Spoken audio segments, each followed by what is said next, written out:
thing in your nightmare, that thing that's holding you back, that thing that's dragging you down, that thing is you. You will not outwork me. And the whole gig is just a giant hustle. That's all it is. Life is just a hustle. That's all life is. One giant hustle. Night 2. Trying to pound down Sundrop and jelly beans to get me through this. Trying to get jacked up. So let's roll. All I think we have to do, hit these corners, dig out these little holes down here to get some dolphin glaze in them, and get them dolphin glazed up. Run over the thing real quick, but probably like 320 by hand for the most part. And then we can get this one in primer and the fender in primer. Let's go.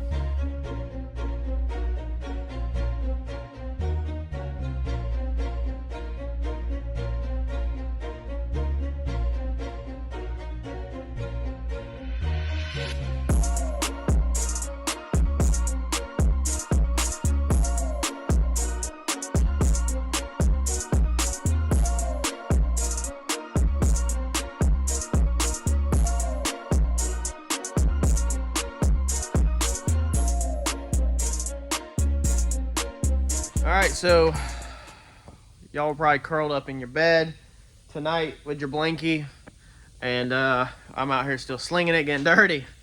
I want to show you real fast some flaws to look out for when you're prepping one of these front ends. Now, first off, I can say that this is a really good product, okay? This is a lot easier to prep this time than it was the first time. If you go back to the Turbo John Racing Crew playlist, you'll see where we completely redid Randy's car. His car was black, and it had a mixture of single stage, spray paint, all kinds of stuff all over it. We completely cleaned everything up and color changed that thing to red. We went inside out, we tore everything apart. I mean, we freaking went in on this thing the first time. His front end took a lot more work the first time because he had already wrecked it on both sides, I think. I know it was one side. Anyway, it had to have fiberglass repaired. Brian did an amazing job on the fiberglass repair the first time, way better than I ever would have had the patience to do, but it was still rushed on the first go around. They were trying to make a race. It was rushed if you go back watching videos, but Brian did an absolutely outstanding job for how fast it was rushed. But I still had a lot to clean up on that bumper to get that bumper as slick as it did when it left out of here. This one, brand new, come in pretty slick, but I want to show you some trouble spots to look out for on your bumper, or whenever you get this thing done and it's at the track and it's in the sun and it's all glossy, we're going to see flaws in it if you don't watch out for these spots. So I've sanded most of this bumper out, but I paused real fast on this side to show you some points that you need to make sure you get. Let's flip the camera. All right, make sure you get inside your wheel well. I understand that this is going to be dirty and everything. It takes 1 second to run the sander over that. Just make sure you get there. It was absolutely flawless from the manufacturer. They do a really good job on these composite front ends, this company. The name's in the title. I mean, there's absolutely like no complaints about, but the manufacturing process does leave stuff behind. So you're going to need to watch out for this edge right here. This side wasn't as bad as that side was, but I did pause real fast on this side to show you. You can see that right there. Okay, the reason why it is sanded on the outside where my fingernail is and sanded right here, because this is a low spot. So there's actually buildup on the edge of this bumper from the manufacturing process. That is extremely normal, but you need to get this edge down. Again, you can see it right there. It's sanded here. It's sanded on the edge, but not in the center. This dark area is a low. That means you can feel it, okay? That means when we clear it, you will see it. You got to get that spot. Same thing with your edges. You can see it cut through extremely fast right here because it was extremely high buildup right there.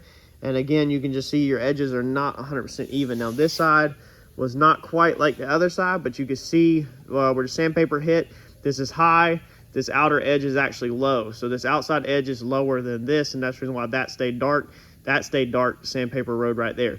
You got to get these flats right here equally flat all the way out, and you'll be able to see it. We're going to prep these holes out, but besides that, there's going to be a little manufacturing line on the very bottom, about right here on the face. I don't know how the mold is put together, but for some reason there is a hard line all the way around the very bottom. Now that is on the very bottom of the bumper. Most people will never see that. Most people is going to get scratched up, but it's the details that count, and we're making sure we get that little tiny manufacturing line out of there. All of his work is outstanding. This is probably one of the best front ends I have seen right out the box as far as fiberglass or carbon work, because a lot of them have to have a lot of work. This one really, y'all can prepare this at your garage with hand sandpaper if you wanted to. This one really does not take a lot of work at all, man. I mean, this is just a wonderful, wonderful product. Now, if you notice, of course, I stayed away from my curves, but I do hit all of my flats right here. I am hitting it with a DA, so technically it is creating flat spots in the curve, but they are stupid, stupid, stupid minor.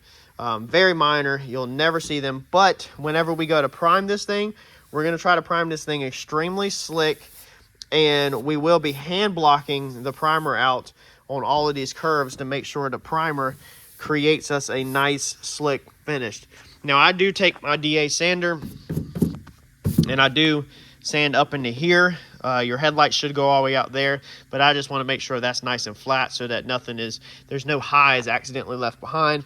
If you have a high spot and you go to put that headlight in, then, you know, the headlight could chip the paint because the paint is up higher in one area. So I just like to make sure this little area is 100% flat and just check behind them. That's literally all I'm doing pretty much right now, is just checking behind them on their manufacturing with 180 grit, because you could take this thing right out the box, Scotch Brite this thing, and it is so freaking good that you could shoot primer right over top of it, and you would only have these extremely, extremely minor flaws in it that they cannot help. This is just the way that it is processed. But I mean, dude, this is, man, no pinholes, no runs. I mean, just perfect. I mean, just an amazing piece, So figured I'd pause. We're gonna get all of this. This is just kind of rough right in here, but we'll smooth it out. Another area that we get is the insides of here.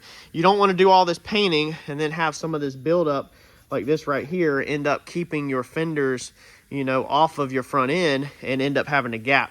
You can't suck this thing tight with bolts, guys. These are steel fenders going to carbon, and there is no give. This ain't rubber or plastic. If you suck this up tight to try to close this gap up around the perimeter, you're going to crack your product. Meaning you need to make sure that it is flat right now. We've took quite a bit off of this. I'm probably going to end up taking off a little bit more. Obviously, this is extremely white here because this is an extreme high. You can tell how it's kind of almost ran. It has like a run look to it. But on the inside, I mean, that thing is freaking perfect. You can see how the corners are white, extremely white. That's because I have rolled them. Sharp corners, chip paint. Remember that, sharp corners, chip paint. Get rid of all sharp corners. Make sure they're all rolled. This needs to be done by hand right here. But when we're done, just like we went over earlier in this video, we want this to look like a factory edge, meaning it has to be rolled. We don't want a square edge butted up to a steel fender, because the edge of our steel fender is rolled from the factory. We want our rolled steel fender edge to match our old rolled edge on this, so it looks like, you know, factory to factory gap all the way around. When Jason cut this right here, most of y'all, or a lot of y'all, do have bullhorns or whatever. Of course, he just cut it out. It's my job to clean it up. There was a sharp corner right here. What did I just tell? What did I just say? Sharp corners, chip, paint. Roll that edge. Roll this edge. You've got a big pipe right here coming in and out. It's going to accidentally bump this. It's going to accidentally bump this corner and accidentally bump this corner. It's going to happen, y'all. Roll them corners. Don't leave a little sharp corner for that pipe to hit and chip that paint, because it's going to chip extremely fast. It is less likely to chip when you got these nice little rolled edges like you can see on here. You can see that that's knocked off right there, and you can see that's rolled. Okay, do them details. We'll hit all this up in here by hand. You can see the little fibers hanging out right there. We want to get rid of all of that. So we'll hit this by hand on the back side and then the curve, and then we'll probably also roll this edge right here in like that, just so there's no corner.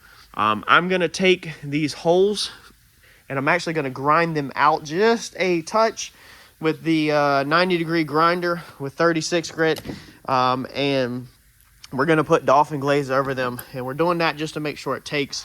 It's harder to get dolphin glaze to push up inside that little drill hole, you know, versus if we grind it out and create like a little crater effect to the hole, you know, just minor. We're talking about minor.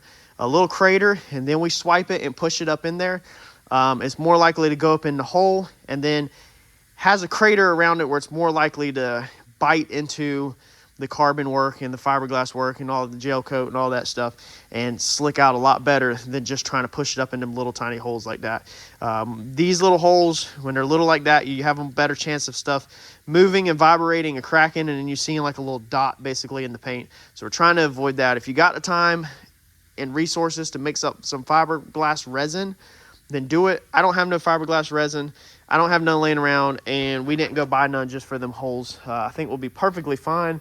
We're just going to grind them out in dolphin glaze, and we should have zero issues out of that piece ever. So that's going to be that. We will probably take 320 in here and likely do that, or just Scotch-Brite. I'm definitely going to get this emblem right here. There is a flaw from the manufacturing in that. You can see that right in the center. So we want to make sure we go ahead and get that in case an emblem is not put on it. Hopefully Randy will have an emblem or get an emblem and put on that. But we want to make sure that, you know, that's looks good just in case he doesn't, so it doesn't fall back on us. All of the edges are beautiful. I mean, just everything is top notch on this product. Let me keep getting at it, and then I'll show y'all how to do them little holes. All right, for these holes right here, let's put my silencer on. My fittings are wore out. I've like changed them. For these holes right here, we're just going to take our angle grinder, and we're just going to dig a little crater right on the hole.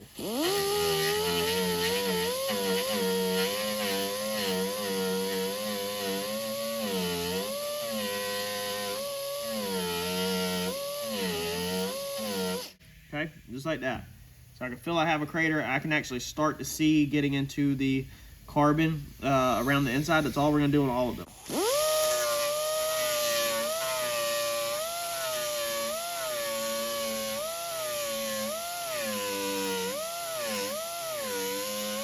That's all you want to do. Just a little tiny crater. This is just going to help your dolphin glaze bond to the product better.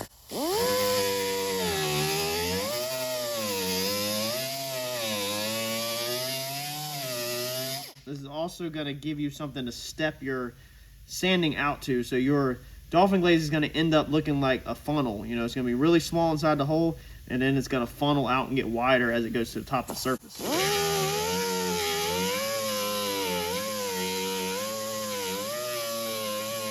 All right, so that's that on them. We're going to do all of them like that, and then spread some dolphin glaze. All right, for our dolphin glaze, we went over it in the last video. Go back and watch the video on prepping the fenders. This is what we're using, UP0714. I'm going to mix that up. After this video, you're going to go back and watch the other video where we did the other fender, and you're going to learn how to mix dolphin glaze and how to do that. All right, so we got our dolphin glaze put on. This is how it looks. That is going to sand right out, okay? All of that. So we'll be able to smooth that out. You can see our craters there where it shrink back, but our goal is we want to take it all off the top and just leave it inside there. So that's perfectly fine. If you need a little bit more, you can always add a little bit more. That got to the bottom of my mix where it had some red in here. But here's what you really want to see, what you might not be able to see on your project, is we have it where it has went all the way through. So you can see the green dolphin glaze sticking out of the hole, squished out. So I pushed it up in there, and I was able to get it to go all the way through. So we have that stuff all the way through that hole. That hole's 100% filled in. All we have to do is slick off our outsides, and that's going to be that on that. We went ahead and dolphin glazed our fender. We had some pinholes in our bodywork. Again, if you want to learn how to do this kind of stuff, the Chicago Grudge car, the blue Chicago Grudge car, has its own playlist. We go over a whole entire car, how to DIY it, just in case you just got on the channel. All my regulars, you have to bear with me. I'm trying to help the new guys out. We're gaining subscribers every single day. But yeah, we went over and dolphin glazed all that. Everything else will be heavily primered on these fenders and everything, so it will finish getting all the little rock chips. I just got some of the big stuff knocked out. Missed that one right there, but primer will get all that. This thing will be blocked out slick whenever we're done with it. Just wanted to get some of the pinholes out of the bodywork. We'll let this flash off, block this out. Being this is in the curve, these right here, we can get these with the 180. I did all this with 180 grit, in case I didn't say it earlier. We can get these sides with 180. We can get this bottom two with 180, but I need to stop them right there. you don't want to dig your sander into that curve, that radius, and I can get this whole side with 180. If you start going too far up into that curve, okay, then you're going to be digging basically your circle into this wall, because eventually, you know, this thing, I mean, look at the curve on that, okay?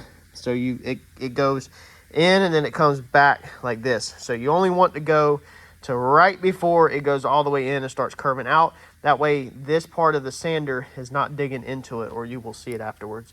When we do the primer, we will be hand blocking all of that. We're just speeding this process up a little bit more by using the DA. And again, we're only looking for flaws in their work, which there are pretty much none. But we'll get this out with the DA, and then we'll probably have to do that by hand. I don't know, I might turn my DA on its side a little bit and be able to get that. The more you work with a sander like this, the more comfortable you'll get, and the more you'll be able to do some really trick stuff with it. That's a little more complicated for beginners. All right, buddy, we got this thing scuffed all out. So I've went over everything with a dry Scotch-Brite pad, burgundy, and scuffed everything down, all your edges. You have to prep everything at this point because you're going to be laying primer on it, so the primer has to stick to it. Sad thing is we have to do this all over again. Now I'm going to try my really hardest to make sure I spray this thing as slick as possible with primer so that I don't have orange peel to cut out. I'm going to try really hard to get this thing slick. Almost like painting it with primer is what I'm looking for. But everything is scuffed out. She's dirty. She's really dirty. This is a mess. Okay, but it's scuffed. It's scuffed. That's ready for primer. Fender's ready for primer. But I am going to cheat. I'm going to take advantage of being a business owner, and I am going to wash these tomorrow morning outside to get all the dust off of them, and let them dry in the sun for a few minutes, and I'm going to prime them tomorrow during business hours because it is already into the middle of the 10 o'clock hour, and again, I am dirty and tired. So I'm ready to call it quits, go home. As you can see, look at that. That's what it's like in the life of body shop paint prep. I'm ready to go home. We're going to wrap this video up. That's going to basically be how to prep your front end to get you to primer. Once you put your primer on your front end, then basically it's going to be the same process as our other videos of preparing your primer. So it's going to be a bunch of handwork and just slicking out. Again, Chicago Grudge Car playlist has everything you can need to know about how to paint your car and paint your parts. I've went over it extremely in detail in them videos. So that's basically how you're going to prep one of these front ends. That's all your steps to get you right up to primer. Next step is going to be wash, shoot this thing with primer. Then you start the prepping the primer for the paint process. If you haven't smashed the notification button, go ahead, smash the notification button down low and the subscribe button. Make sure you subscribe. 60-some% of people that watch my channel is not subscribed. Y'all are creeping on the channel. Just subscribe to it because we got some good videos up. Every video might not fit you, but a lot of them will probably.